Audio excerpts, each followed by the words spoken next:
Hamilton. We are in our studio today in Bartlesville, Oklahoma, with a guest who has been with us before. Dr. Hormoz Shariat is the president of Iran Alive Ministries. He is the author of a book called Iran's Great Awakening, and he has been broadcasting the gospel into Iran via satellite television for 23 years. Dr. Hormoz, welcome back to Voice of the Martyrs Radio. Well, thank you for inviting me. There's so much happening, which I pray it will encourage your audience.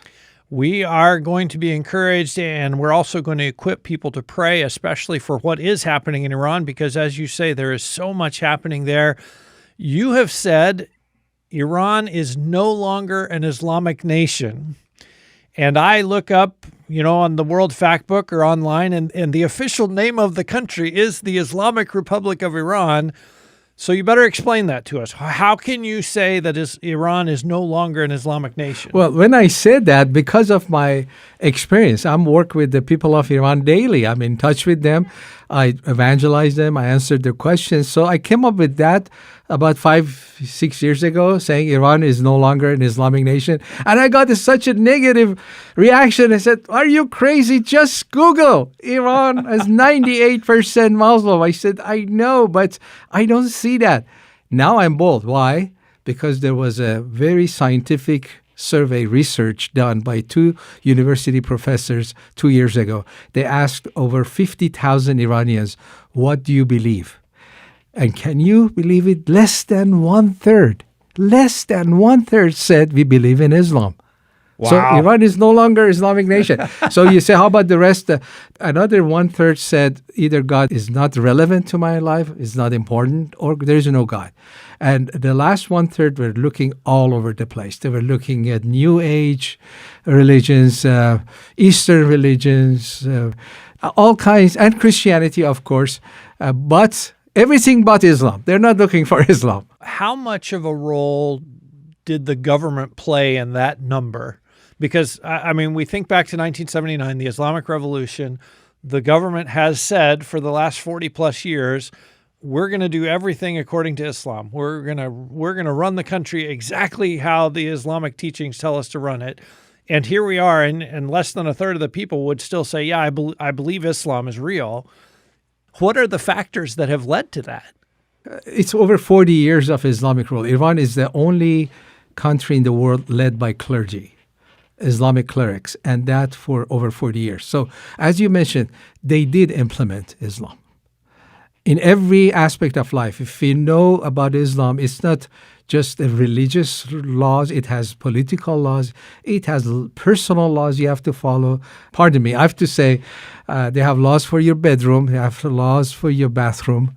So it invades every area of your life. When I say Iranians have rejected Islam, they know what they're doing. It's not an overnight emotional reaction. They have experienced Islam, and they have studied it. They have looked at it. It's deliberate that we don't want Islam. That's not only I say that, Todd, I say Iran will never be an Islamic nation. The hatred, the rejection of Islam is so wide and deep that people are not coming back to it. Actually, I read people's blogs. These are by name Muslims. I want to know what they think. And more I see people of Iran, again, by name Muslims, they write, to have a future for Iran, we have to get rid of Islam. They're militant against Islam. Wow. Amazing transition that we see happening in Iran. For the last year, what we've seen in Iran on our news coverage has had to do with the protest. The young lady was arrested. She died in police custody, and protests broke out everywhere. How widespread were the protests, and what kind of led up to that? And what does it mean for the country to see people all over the place marching in the streets, as you said, shouting slogans against the government, shouting slogans even against Islam? What does that mean in kind of the big picture? Well, people want change. They have seen Islam. They have seen the worst of Islam. They saw the best of Islam, which I don't know how good it is. So they were using the word best. But they have taken a 40-year spiritual journey. In the 80s, the people of Iran saying, "Oh, Islam is the way." That's when I came to Christ. I was witnessing, and I got so many backlashes. "Oh, you're a traitor. You rejected not just the faith of Islam, but you're a traitor to your own country." So in the 80s, right after the revolution, people were so committed to Islam. They were saying Islam will take over the world, and they were ready to die for it, and many of them did in Iran-Iraq war. So gradually, in the 90s, more intellectuals questioned Islam, and then the middle class started questioning Islam. And the last few years, that's why we see a surge in the number of salvation is this. The last few years, the government of Iran has lost the support of that 20 to 30% that used to support them. These are the most religious who support Islam, support the government. They are the ones who are coming to Christ right now.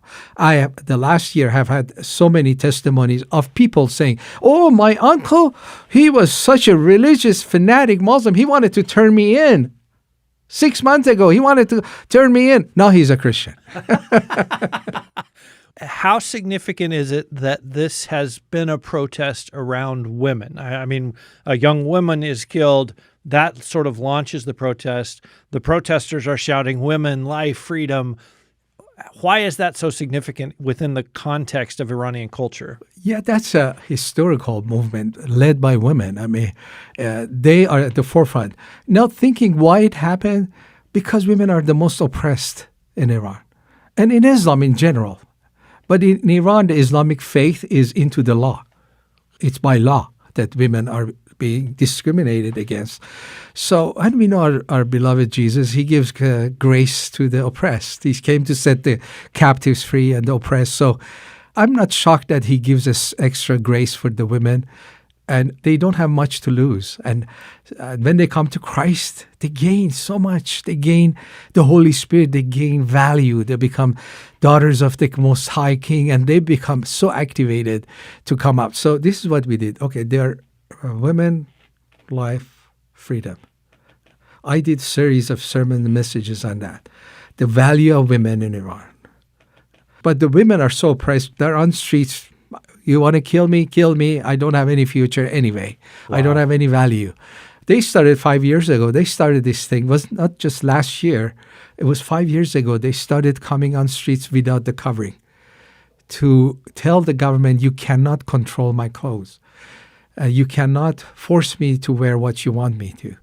And some people don't get the significance of it. The battle right now, at the front line of the battle, is the covering. And people don't get it. They say, "Oh, so what's the big deal? Okay, the government says put on your covering. Put it on. Why do you fight?" Right. Why would you lose your life over that? Over that. The issue is bigger than the covering. It's all the freedoms, but it starts with the covering. If you can be free from your wearing clothes, then you will have other freedoms after that. And you know what? The government of Iran knows that. Mm-hmm. They know that if they give in to the demands of the covering, Islamic covering, if they back off, the people will demand more. Yeah. They will demand more. So they're very hard line standing against the covering. It has become the main issue. But it's not the main issue. The people of Iran want change in every area. But the government knows if we give in, they're going to ask more. They're going to ask more. So let's do that. And they pass laws. They know they should not back off the covering laws. So they have passed laws that if we catch a woman without cover, they get 10 to 20 years. Did you know there are women in jail right now? They have been there for several years just because they took off their covering. It's mind-boggling for us to even think about that.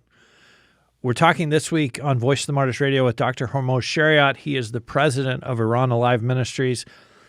You mentioned the number of people in Iran that would say, "I'm not a Muslim anymore. Whatever I used to be, I'm not a Muslim now." We know the church is growing very fast. Are those people seeking other religions too? Are other religions growing, whether they be cults or other non-Islamic religions? Are people flocking that direction as well? Every direction, unfortunately, yes. They have rejected Islam, but they don't know what they want. They're looking.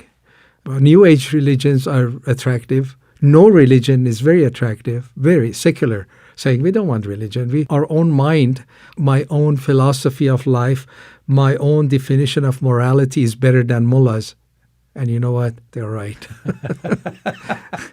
Yeah, so they've come to the point of saying, well, if this is what religion has done for 40 years, we just want no religion. We want nothing at all. Yeah, that's the number one decision of people of Iran. If there was a referendum today in Iran, majority, maybe even over 90% will vote for secular democracy. They don't want religion in the nation. Some of them even are saying no religion. They're anti-religious. But most of them say, yeah, religion, but it's personal, not in the public place. Typically in an Islamic context, if someone leaves Islam, we would talk about them being persecuted kind of by their family or by others, like you're an apostate, you left Islam, that's terrible.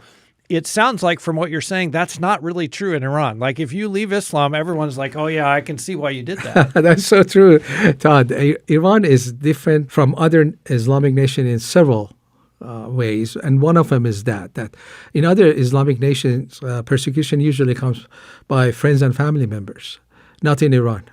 The persecution comes from government, and even with the government, it's not religiously motivated. It's not that the government official says, oh, Islam is the correct way. Why did you go? Come back to Islam. No, it's a political. We're losing power.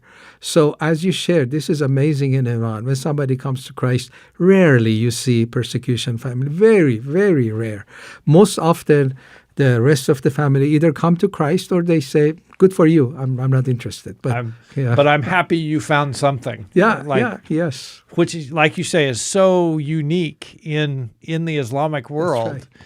Does that make it easier for you as you're evangelizing, that you don't have to worry about your family freaking out about this because they don't like Islam either? So it's not as big of a hurdle to become a Christian? The beautiful work of the Lord in Iran is not that, people come to Christ, they pray sinner's prayer and the numbers are growing.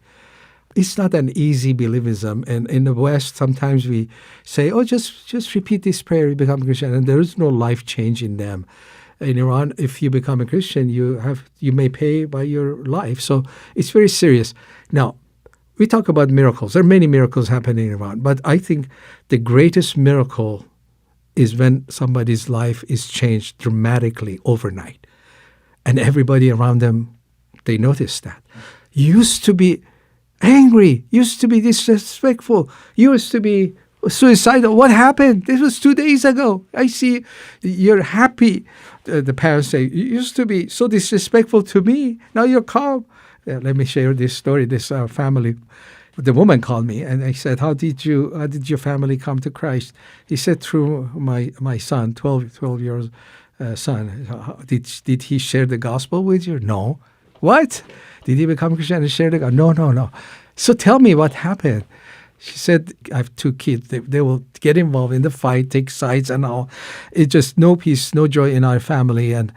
But suddenly I saw my son calm down. Suddenly he was respectful to us. He wouldn't get into family fights. Suddenly his grades got better. His room got better. He came and helped me in the kitchen. When somebody comes to Christ, we teach them on our channel, this is how you treat people around you. If you're a child, this is how you treat your parents and help with the housework. So she said, I went to him. I said, are you okay? Should I take you to a psychologist or something? And he said, no, Mom, I'm okay. And wouldn't tell me that he's a Christian. Then one day I was just in his room cleaning a little bit or change the sheets. And I saw a Bible under his mattress. And it was underlined some verses. Now he is reading the Bible. He might be Christian. So my son came home. I confronted him. I said, are you a Christian? I found the Bible. Okay, yeah, I'm reading the Bible. No, tell us what happened to you. He said, I'm afraid to tell you. Would you kick me out of the house? No, we like what you see in you. Well, I became a Christian. One night I was staying home and I watched this channel. I prayed to receive Christ and my life has changed. I contacted them. They sent me a Bible and now I'm reading the Bible. He said, which channel? Where? Okay. He said, we watched your channel and we all came to Christ through my son. without even saying. He was even afraid Right. to speak up, but his lifestyle. Our leaders in Iran saying, oh, there are so many Christians. One of them was saying, I went to a store and just unknowingly I was whistling, humming a Christian song. I wasn't even singing. And the store manager said, you're a Christian. How do you know? Because I know that song on the satellite channel. And my wife is a Christian. This is how we started a church in a new town. We had this guy, they would go and prayer walk and go to shops and pray to look for opportunities to share the gospel. So one of our leaders in a new city was going to shop and just whistling or humming a song, and the store owner said, I recognize that. I've heard that on Christian channel. Are you a Christian? He said, well, yes. And he said, my wife is a Christian. She came to Christ through your channel. Oh, please come home. She's so alone. She would be so happy to meet you. Could you come to our house tonight? And we will have you dinner and we will get to know you. Come to my house. So our leader said, okay, this is a new city. Didn't know anybody. He said, I went for dinner to the house. They had 12 other people have invited. It reminded me of Cornelius, Oh, he said, all their friends, he said, tell them about Jesus. So All right. He said, I shared the gospel that night at dinner with their friends, and 6 or 7 of them came to Christ. And that was how we started our first house church in that city. Wow. That's what it said. Instant house Instant house church. The same with the taxi driver. Some of our leaders take taxi. So we share the gospel with the passengers and taxi drivers. And they say many times the taxi driver is already a Christian. So like the other day, I sat in a taxi. I was just thinking how to start sharing the gospel with him. And he boldly comes and says, are you a Christian? I'm a Christian. Let me tell you. I mean, so how come you're so bold? You're taking so many passengers. If one of the passengers turn you in, you'll be in trouble. He said, well, I have been turned in a couple of times the last year. So what do you do? How come you're out? How come you're driving taxi? And taxi driver said this story. He said, yes, last year I was dying of cancer, very advanced stage, and my doctor sent me home. I was dying, and I had asked the Islamic leaders to pray for me, Islamic saints to pray so I get healed. I didn't. I was dying, and then one night Jesus came to my dream and said, my son, you are healed. And he said, I got up. I saw Jesus full of light, and he says, my son. I went to the doctor. He said, you're healed. You're healed of your cancer. So the taxi driver said, this is what I do. Every passenger I tell them about Jesus, how Jesus healed me. When they arrest me, I have an answer. So they won't put me in jail. So what is your answer? How come you're not in jail? When they arrest me, which I have done a couple of times, I tell them, it wasn't my fault that Jesus came to my dream. He came. It's his fault. I didn't ask. He just came and he healed me. And now I'm just telling people that Jesus came to my dream and healed. I'm not telling the lies. I'm just telling what happened to me. And if you have a problem, just go talk to Jesus. It's not my fault. We're talking this week on Voice of the Martyrs Radio with Dr. Hormoz Shariat. He is the president of Iran Alive Ministries. People in Iran don't trust the government. We've talked about that. They do trust you. They do trust your channel. And for 23 years, you've been broadcasting. I know you have a survey that something like 6 million people are watching every day. Yes. So they obviously trust what you're saying. They trust how you're communicating. What does that mean to you after all these years to be seen as a trustworthy source of information? I see that as an honor by God and by the responsibility. From the beginning, I don't want to brag, but this is truth. I didn't get in television to be famous, to be admired. That didn't really attract me because from the beginning I knew that's foolishness. One hard point in my life was praying, God, why is these things happening and why should I continue? Satellite was almost gone at one point. And do you want me to continue this? I have no ambition to do it if you don't want me to it. I said, no, I felt in prayer. God says, no, I want to do it. And my favor is on you. What favor? I'm in trouble. I'm going out of business. I'm going well. Yeah, I'm going well. I was just, everything is bad. Why do you mean favor? And I felt the Lord tell me the favor is this, that the definition of favor is when people like you and you don't know why. That's favor. I don't know why, but people of Iran likes us. And they say, we feel your love over the airs. We feel your genuine love for us. We feel that. So love is powerful. The greatest weapon we have against Islam is love, because Allah has 99 names, none of it is love. So love is powerful. That's why in 1 John it says, perfect love casts out fear. It's a spiritual warfare. And cast out the spirit of Islam by love. Mm-hmm. The spirit of Islam is the spirit of fear. Amen. Yeah. We're talking today on Voice of the Martyrs Radio with Dr. Hormoz Shariat. I would encourage you in the archives at vomradio.net. We have had some past conversations with Dr. Hormoz. We actually had Dr. Hormoz and his wife sharing a little bit of their testimony, how he came to faith. His plan was not to be a satellite television pastor to the people of Iran. In fact, his doctorate is in engineering. He is a scientist by trade and by training. But I have seen you, Pastor Hormoz, with the Iranian people, and they have such a great love for you. And I have a love for them. And my PhD is in AI. I'm so excited. Wow. I'm so excited what's happening. I'm just looking, the AI is coming, and good and bad. But that's my field, and I'm planning to use that in ministry. Oh, that's awesome. Yeah. As we finish up, we always want to equip people to pray. There are prayer warriors who listen to this show, and they're going to pray this week for Iran, for the country, for the church, even for government leaders there. How can we pray? Can you just give us some practical ways to pray for Iran this week?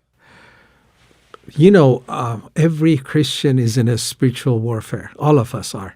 And when you step forward to serve the Lord, any of your listeners, that, you just say, I want to do something. I want to go serve in the kitchen, be an usher, whatever, small or big.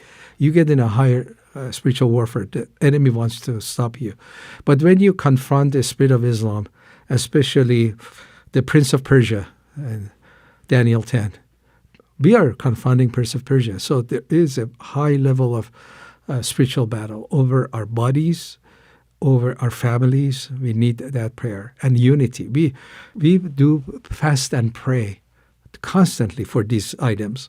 Our group is a fasting and praying group, leadership. We go through 21 days of fasting, and these are the items. Pray for our health, pray for our families, and pray for unity. The enemy wants to bring disunity and destroy us. I hope that you will pray this week for Iran and for Dr. Hormoz and for the Ministry of Iran Alive Ministries. Dr. Hormoz, it is always such an honor to have you here on Voice of the Martyrs Radio. I so respect and appreciate your ministry. Thank you for being our guest this week. Well, thank you, Todd. Your podcast is so amazing, full of content, and everybody who wants to not just be informed, but encouraged and inspired should listen to you. Well, I appreciate that. Please come to our website, vomradio.net. We'll give you a link to Iran Alive Ministries. We'll give you a link to Dr. Hormoz's book, so you can get a copy of that. And you can also go back and listen to our previous conversations with him about what's happening in Iran, also about his personal testimony and ministry. This has been a great conversation here on Voice of the Martyrs Radio. I would encourage you to share it. Send a link to your pastor, send a link to a Christian friend who will also pray for Iran, and join us again next week right here on the Voice of the Martyrs Radio Network.